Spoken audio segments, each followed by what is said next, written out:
said, getting him off the ground is kind of an overlooked topic for a lot of new players. And generally, the safest thing to do is to tech roll, where you're just going to hit either punches or kicks when you're on the ground. I'm going to let Mike talk about it all, though, so Mike, take it away. Alright, so to tech roll in this game, there's two different options to tech roll. You could either tech roll into the background or into the foreground. And the easy way to think about it is that your button map is your stage. So the top part is the background and the bottom part is your foreground. So the top buttons are obviously 1 or 2, which is your punches, so that will tech roll you into the background, and the kicks will tech roll you into the foreground. So I'll give you a small example here by knocking Lei down, the launcher, and then he's going to tech roll. That he used punches to tech roll into the background. This one he's going to tech roll into the foreground with using kicks. So you could use either of the buttons. You could just slide the buttons if you want to tech roll. Right, and generally you want to roll away from a wall, like to make yourself distance, basically. Yeah, you can also use tech rolls off the wall as well. So let's see. So you can tech roll off the wall as well, and it's the same idea as again. Generally, tech rolls are a safer option to get off the ground, and it is the quickest way. But there are things called tech traps as well that you have to look out for. Right, but in general you want to tech roll off the wall. But let's show them an example of where you wouldn't want to tech roll off the wall. You've got Brian in there. Brian has a taunt, which is an unblockable attack. So basically, after he hits his wall combo, if Lei player is going to tech, then Brian can actually hit his unblockable taunt on him.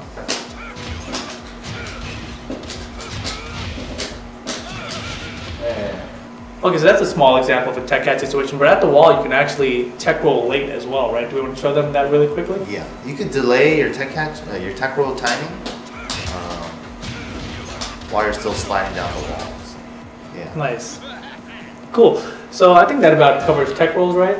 Let's go ahead and talk about side rolls and back rolls. So basically, whenever you are spiked on the ground, like let's say I'm gonna launch Lei here and then use a bind move and then a spike move to slam them down to the ground. In those situations, you cannot tech roll off the ground because you are slammed onto the ground. And the only situations you can tech roll are when you're thrown to the ground and, like, let's say something like this. He's still floating and then he lands on the ground. I didn't slam him down to the ground, so he can tech roll in those situations. But when I slam him to the ground, we call that a spike. Those you can't tech roll, and you have other options instead. You have all these options all the time anyways, but it's just up to you if you want to use your tech roll right away or if you want to stay grounded. Another example of hard knockdown in this game would be like throws. So throws you can't tech roll off of except with certain few exceptions. Generally throws are going to leave you in this state where you have to, you know, guess right away and you can't tech roll off of. So there is, the first thing I want to talk about is side rolling. To do a side roll, you press 1 and then that will side roll you into the background. And if you hold down after doing the side roll, you can continue to stay down on the ground. But keep in mind, you are only limited to 1 side roll while you're on the ground unless you get hit on the ground again. So he's trying to side roll again, he's mashing on 1, he can't do anything until I hit him on the ground. Oh, and also you could also tech roll off the ground if you get hit again as well. So yeah, to hit him, you can tech roll right away, or you could choose to still stay grounded and then side roll again if you wanted to. Side roll again. And there is 4 basic grounded positions in this game. The most basic one is face up, feet towards. And these are usually acronymed by 4-letter acronyms by F, U, F, T. Excuse me? I'm sorry. That basically means face up, feet towards, or you can have face up, head towards, or what have you. And yeah, so this is basically the most general knockdown position that you'll have. Yeah, let's go ahead and show the positions. And generally the acronym is actually face up, feet something. Yeah. Right, those are the, you say basically where the face is and where the feet is. Face down. Yeah. Face up or down, or feet towards or feet away. Right, and between those options you have 4 combinations. Am I right here? Yes. Okay. Sounds about right. So let's show them the 4 options, Bob. Alright, so we have your face up, feet towards. You have your face down, feet towards. Face down, feet away. And you guessed it, face up, feet away. Wow. And obviously there's only Lei that can do all these positions for us. You know, this isn't like something every character can do. This is a convenience for us, right? Yeah, it's a convenience for us to show you this. Thank you, Lei. Right, so basically the way you're going to be left in those positions is if after certain combos you get spiked and then you're in that situation, or after maybe certain throws? Yeah, generally throws, you're left in like a hard knockdown position, so where you can't tech roll. Some throws you can, but those are very rare. Yeah, and so kind of an advanced strategy, if you're scared of how to get up against your opponent, is to just take one hit on the ground and tech roll immediately. And this is generally the safest option you have. Yeah, because generally if you back roll in certain situations, you can eat massive damage and you can get screwed. Or like a relaunch. Yeah, right. Exactly. Well, let's just show a small, quick example here with Brian's one throw and what can happen if you back roll that. Oh! Yeah, and then you can get into a combo and then what have you. You just lost like throw damage and a full combo on your back, so. That's because you rolled. Okay, so generally back rolling though is also a really bad option from any knockdown. Yeah. Right, because you can get picked up by like lots of things by every character basically. Every character has an option generally to back. Even in situations where you can tech roll, if you choose to back roll afterwards, you're left, even not when you're back turned as well, you can also eat a full combo. So let's say he back rolls, yeah, right there. I can time it so that he gets up and the character actually gets up and crouching for a few frames. Well, okay. For a bit. So if I just get a full launcher again for back roll. Yeah, even when he's facing forward. Right, so let's show that exact same setup again and show Bob tech rolling instead. Yeah, so either it whiffs or he could block it and then I'm screwed. Right. So. Cool, and so, okay, so basically those are the basic ways to get up off the ground, but we still haven't really shown them from the different positions, which ones are dangerous and which ones aren't that dangerous. Okay, so let's go and show them that really quick. Next thing we talk about, let's talk about how you can attack when you're on the grounded positions. We have low kick and mid kick. So threes are going to be your low kick. In any general rule of thumb, easy way to remember it, heads up is whenever your character's face up, your threes will not knock down unless they're counter hit. So let's just show it on normal hit. It doesn't get a combo, but on counter hit, let's show them getting a knockdown. On counter hit, they can follow up with full combo and boom, you know? So, but the mid kicks in general, they don't have any kind of benefits other than giving a knockdown on counter hit. And on normal hit, they just give you advantage. And that's it. But whenever your character's in face down position, keep in mind that all the low kicks will knock down on normal hit no matter what, unless in one exception where you're face down, feet away. If you're too far, it won't trip. Yeah. So only in clean hit situations where it's really deep. Cool. So I think that covers pretty much all of the basics of getting above the ground, yeah? There's just one more, you know, there's like spring kicks and cross chops, and you know. And how do you do those? You could also do like combinations of side rolling then doing this low, you know, you could get yourself into these positions if you wanted to with every character whenever you're knocked down. So spring kick, this is pretty character specific. Characters have a different animation. Right, Lay doesn't have it. Yeah, so Brian, you know, is just back 3+4, or you can also do like back 1+2, and they'll do a cross chop. All these things are a different option and have their own benefits as well, and their own risks.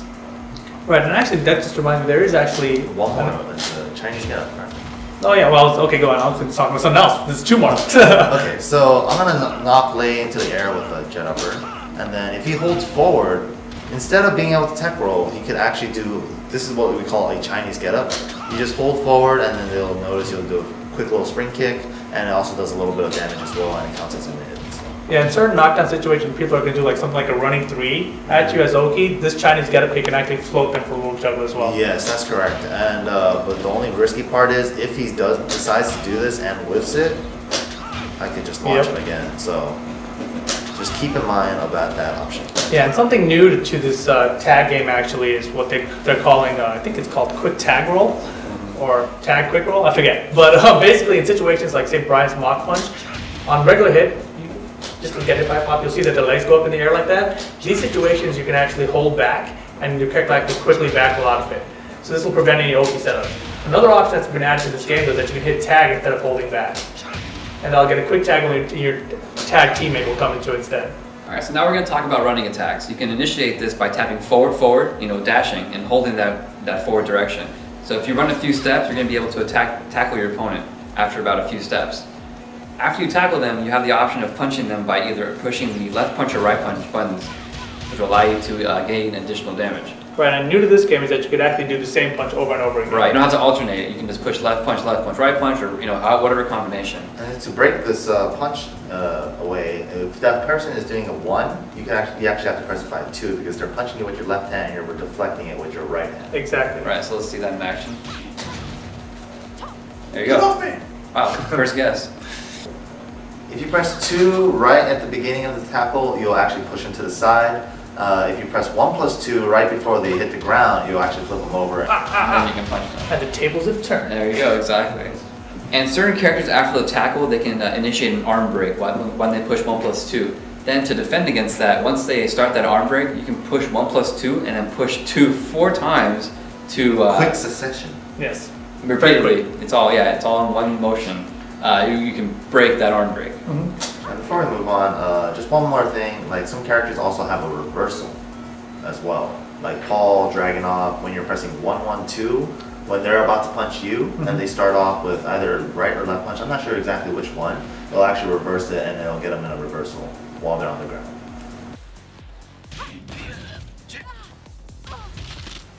So basically what happened is that I did a right punch with JC here, and then Dragunov reversaled it while he was in the tackle position. So a couple characters have this, and it's completely character specific to those characters only. So. Cool. So Bob, let's go back to more than 2 steps. So now we're going to go beyond 2 steps. Right, and you get a few more options out of it. You can either push 4 or 3 or 1+2, and you get some moves out of it. We'll have JC demonstrate those. So that is a running 3. It's like a generic running 3 that most of the cast has that as a generic move. And that is the generic 4, which is a trip. So the running 3 is a mid, as well as that running 1+2, which is a cross running chop. cross chop. And then you have one low option, which is the running 4. Cool. So what about more than 3 steps, Bob? Now let's show the ultimate, which is 4 steps. Bum, bum, bum. If you're able to be in this situation where you're on the complete other side of the screen, and hopefully the other character's not running at you first. Or if you end a combo and they're back rolling as you're running at them. Exactly. So especially in Tag Tournament 2, you're able to put your opponent in a situation where they're all on the other side of the screen and you can start running at them. But this is what it looks like. So if you do a dash and you hold forward, and if you run all the way, you get a shoulder charge, which is unblockable. And there's no way to block it, but you can't evade it. Right, you can't sidestep or sidewalk, but it's very late in the animation. Or you can even jump over them, but all of those things require extremely precise timing. Some practice. So let's Have see. you ever tried tagging out to avoid it? Like tagging at the right moment? That would be crazy. Yeah, actually it works. Your first character tagging out will get hit, but your second character can punish him. Oh, wow. Can we show that? Yeah. Oh. Or completely avoid. Very nice, Mike. So that's very nice. one way, but how about for solo characters, how would they avoid it? You're screwed.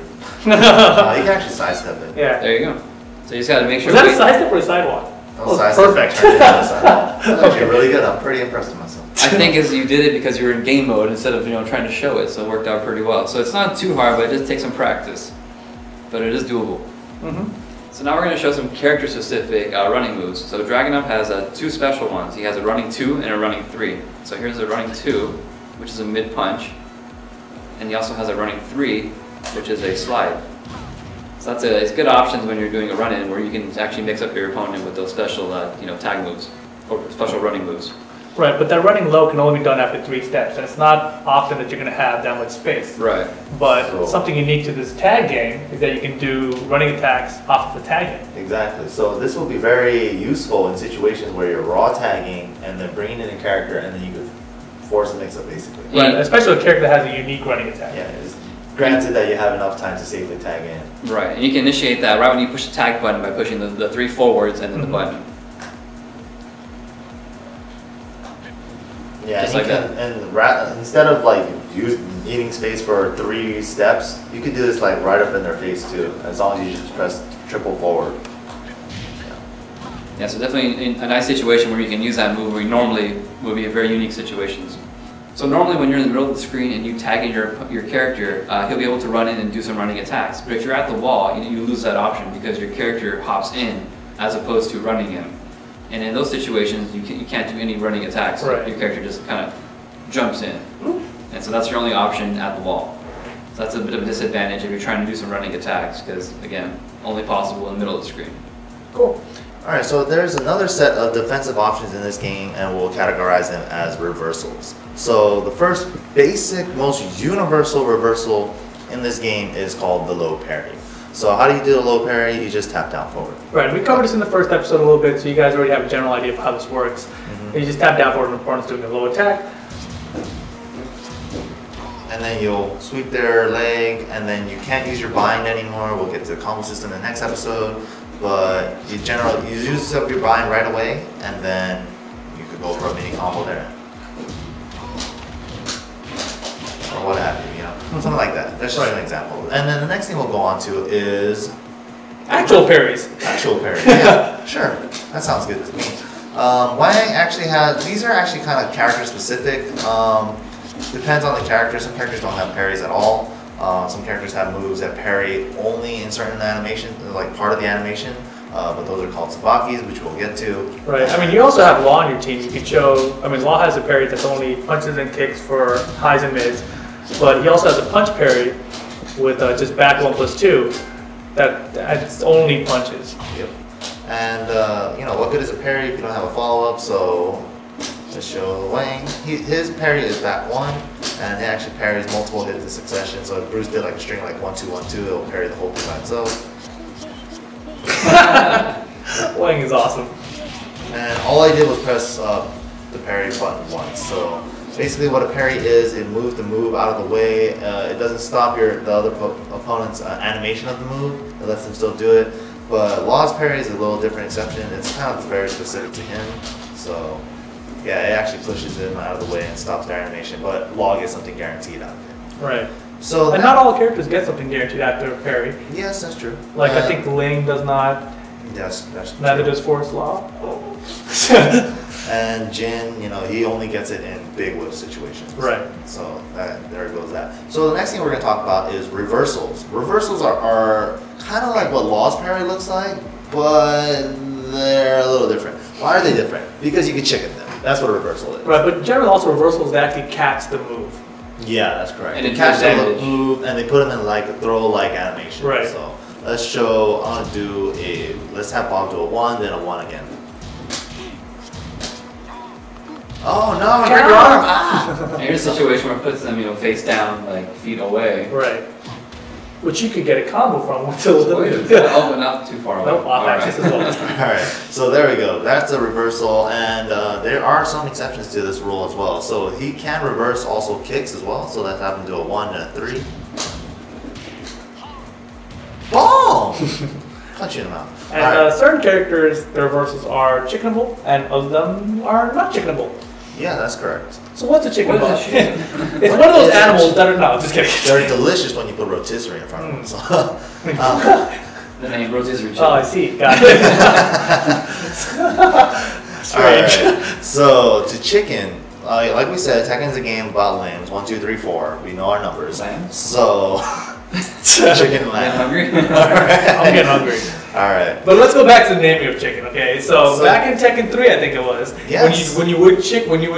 when this chicken term that we're going to describe in a second would occur, the game would actually say chicken to you. Chicken. And it was actually a glitch, Right. if I remember correctly. And because of that, the term has stuck around in the Tekken vocabulary. So Mike, why don't you go ahead and explain how to perform a chicken, and that will teach Bob how to do it so he can demonstrate it to us. Alright, most definitely. So, like we talked about, Tekken's a game about limbs. Mhm. So, let's say I reverse a left limb, left punch or a kick.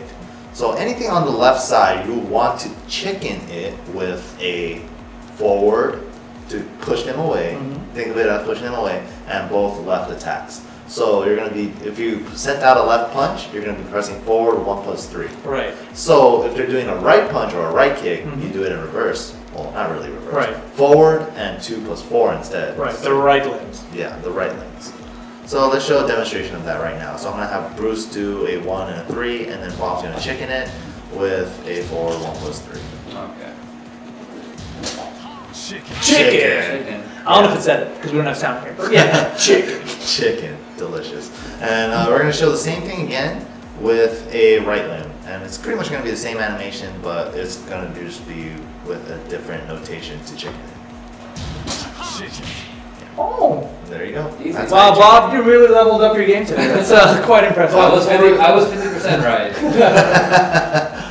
Okay, so before we move on, there are certain types of moves in this game that you cannot chicken at all. I mean, reversal at all. So, easy example is knees and elbows. So And heads, if you're Elisa. Just saying. yes, like so. Or Like, fang. Okay, all right. A lot of people have heads, I guess. I think the entire cast has heads in this game. But maybe. So anyway, these heads, elbows, and knees are generally unreversible. Yes, that's And generally unparryable by certain parries as well. yes. So let's go ahead and show someone trying to counter one of these. yeah, let's. I don't have a counter. Okay, so we're gonna have Bruce do a jab, and then I'm gonna have Bruce do a back two after it, and I'm gonna try to reverse that. No! No! So you eat a big knee to the face, and yeah, you shouldn't have one of that. Right, but as I mentioned, Wang's parry can parry pretty much everything in the game. This, like one except I don't remember what it is. But let's go ahead and show that he can parry the Bruce's back too. Yeah. He can actually also parry the unblockable shoulder tackle I just found out. So Wang's parry is very special. It does a lot of stuff that a lot of other characters cannot do. Yep, that is very true. And I guess Sabaki's are something else we should cover. we have Sabaki parries next. Sabaki parries are very weird. Yeah, it's hard to describe. It's hard. I think the general description is supposed to be it's a parry with a built-in attack. Yeah, that's correct. That's probably right. So I guess technically Wang has a Sabaki parry as well. With that move, it's kind of more like it kind of like absorbs an attack. There you go. So yeah, as you saw right there, it completely absorbed the animation, and he just went with the attack anyways. It's kind of a bad example of a Sabaki parry, but luckily we still have Bruce on the screen, so we can show Sabaki parry with Bruce. Bruce's 442 is a high punch attack, but in certain parts of the move, he actually pushes aside a punch and cracks your neck. So it's And it sounds really cool when you have sound. ugh. That hurts. Oh gosh, man, you're good at that. Much better at that than chickens. Alright, so I think that about wraps up the reversal system of the game. We showed you low parries, reversals, and Sabaki parries as well. Yeah, and of course some characters have a little here and there of different kind of parries and different kind of different situations and stuff. Generally the basic three kinds of parries that you have in this kind of game, or reversals. Cool. So let's move on then and tell you in general how not to get owned in Tekken. Block. Alrighty, so in general, when you're a newbie, there's like a couple things that'll get you killed really easily. And in these first two episodes, we've kind of highlighted a lot of these things, and hopefully this is going to be a little summary of them. So number one, we want to safely backdash by hitting back and hold back. Okay, as long as you don't do back neutral, you won't be able to get hit in it. And number two, if you get knocked down, don't back roll. Back roll generally is going to be a problem. When you don't know what's coming, generally you either want to take a hit and tech roll off the ground, or you can just tech roll before that, right? Yeah. Okay. If the tech roll is available. Right. As we said, spikes and throws generally leave you in positions where you aren't going to be able to tech roll. And going back to the first episode even, generally if you get hit by an attack, do not hit buttons again afterward or you're probably going to get launched.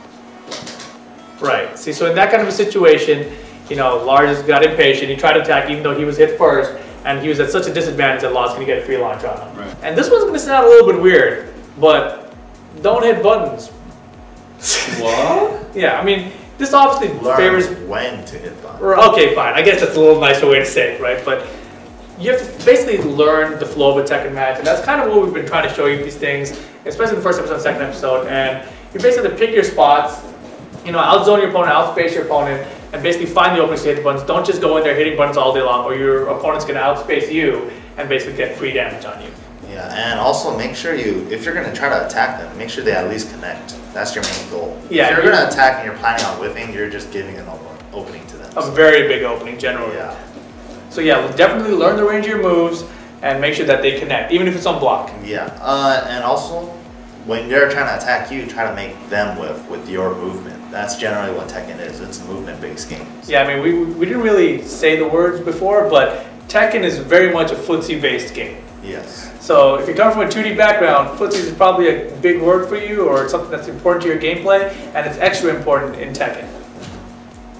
And one thing you were saying earlier about not pushing buttons, like it's okay to let your opponent attack you. Right. Because if you block certain moves that are punishable, you get free damage for not doing anything. And there's no guard damage in this game either. Right. So, you take those two things together and, it kind of, that's kind of my philosophy behind Tekken, that I'm generally more of a turtle player. So that's kind of the way I've learned the game. But it doesn't mean that you have to learn the game that way as well. You can learn to push buttons, but like Mike said, you got to learn when to push buttons and find the openings to push the buttons in. Exactly. So really briefly, I'm going to talk to you a little bit about the tag crash system. Now, tag crash is an option where your teammate will come flying through the sky and it'll basically bring you in safely. So you can only do this when your partner's life bar is flashing, as you can see on the screen right now. Generally, this life bar will only be flashing when you've lost about half your life or more, depending on the allegiance of your characters. And to execute a tag crash, the notation is 2 + 5. That's right. Just like a tag throw. Right, and you can only do it when your character is grounded. So Bruce, if you could just hop kick Wang really quick, so he's grounded. So now when Wang is grounded here, if you wanted to get up off the ground, say you want to tag for whatever reason, he could attack, but his character's going to run out really slowly like we showed you before. So to perform a tag crash and basically stop Bruce's momentum, you would do 2 + 5 right here. And your character comes in from the sky. And generally this is a safe way to tag in, but if your opponent anticipates it, they can actually sidestep it or sidewalk it as well. And we're going to go into more about this later because there are some advantages, disadvantages of using tag crash. So we'll get into that in the next episode. But for now, there you have it. This is what's another defensive option. Yeah, okay, so basically let's show them a basic example of what can happen if you just raw tagged rather than using tag crash instead. Okay. So I'm on the floor, I decide not to use my tag crash, I'm just gonna raw tag anyways, and wall comes in and gets launched again, and then I lose another however much percent, Because basically raw tags are very unsafe in this game. Yeah, and there are only certain exceptions to that rule where you can kind of make them a little bit safer, but generally you're going to get killed. Right. So in this situation, you could just use a tag crash instead and safely get yourself in and block whatever attack you need to. So let's show them blocking. Yeah, so generally it's safe on block, but the only time it won't be safe is when they create a situation where it whiffs. But that's up to you, and that's also spacing dependent. If they get close to you, you can tag crash. If they're far away, you can just safe tag. Right. So it all depends on the situation, but it's another tool in your arsenal. Yes. Cool.